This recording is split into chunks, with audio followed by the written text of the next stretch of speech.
We all know that users feel more engaged when they have a bit more to do than just read text on the screen. And matching activities are a great way to get users to think more deeply about what they're reading. So let's show you how to add a click and match interaction. Okay, first you need to scroll to the bottom of your course content page and choose to add a block. And then you need to add a new component. Right, now select a matching question from the list of interactions and determine how it will display in your course. Next, select the Settings cog and then the Edit button. Add your title, introductory text, and don't forget your instruction text.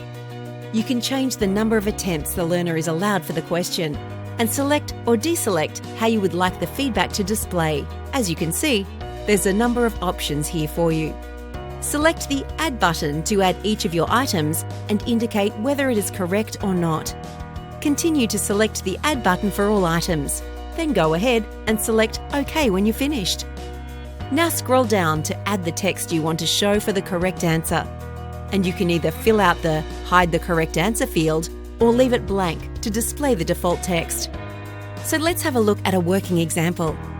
In this example, we can see there are 4 matches to be made for a response, and that the learner has an opportunity to try again if they don't get it right the first time.